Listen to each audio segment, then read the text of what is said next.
They came in silence, dressed in black from head to toe, their faces hidden behind long, bird-like masks that gleamed dully in the smoke-filled streets. To the terrified people of 14th-century Europe, these were not men, they were omens. The plague doctors walked where no one else dared, their shadows stretching over cobblestones lined with bodies.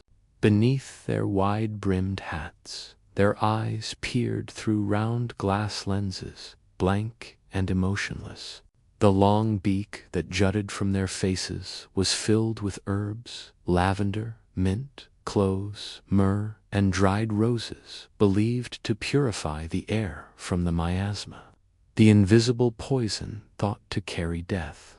Every step they took echoed like a funeral bell, each tap of their wooden cane marking another house condemned.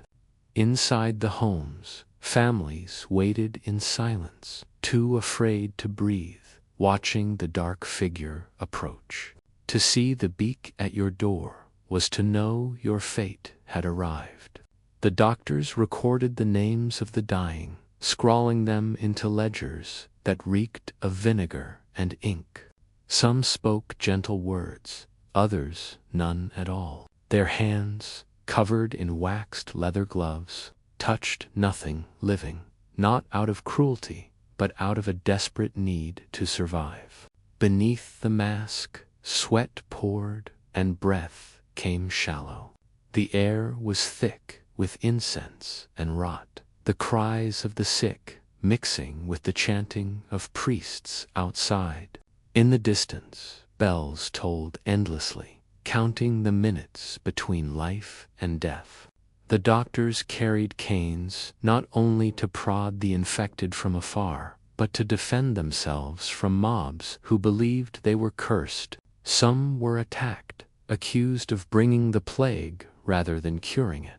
Others simply vanished into the night, never seen again, their empty masks later found on blood-stained streets. Yet still they returned. In Florence, Venice, and London, their dark forms became part of the landscape, silent, mechanical, unyielding. They were not saints, nor true physicians. Many were men hired out of desperation, often untrained, paid a few coins for each body they counted. Their job was not to heal, but to bear witness, to walk through the city of the dying and ensure someone remembered who had once lived. The mask was meant to protect them from the stench of decay, but it also became a prison. Some doctors wore it so long they could no longer stand to remove it. The beak, with its hollow breath and muffled sound, became their new identity, half human, half death itself. Behind that mask, the lines between mercy and horror blurred.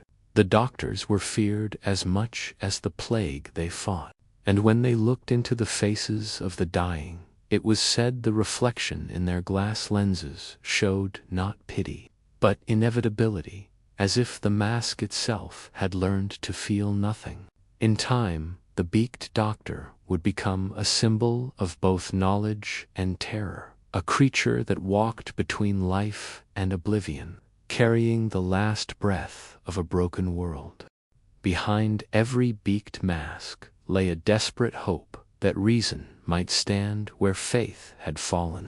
In a world drowning in death, these plague doctors were among the few who tried to understand what was happening. They studied corpses in secret, burned herbs by the handful, and tested strange remedies whispered by dying monks.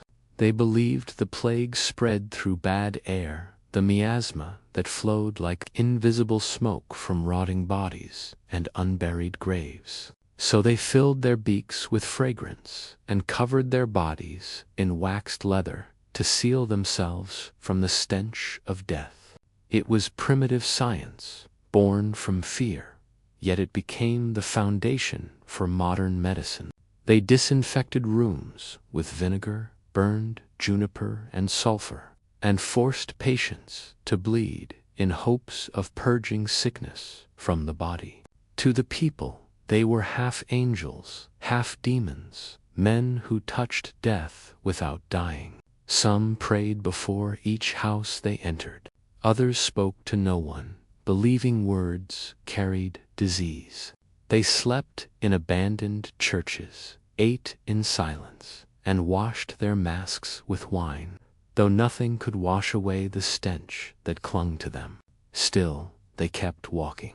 Every day, through narrow streets, thick with smoke and mourning, they counted the dead, treated the doomed, and watched the world decay around them. In Venice, one doctor described hearing the sea moan with the weight of the bodies it had swallowed. In Paris, another wrote that even the rats had begun to vanish, as though the earth itself wanted no witness.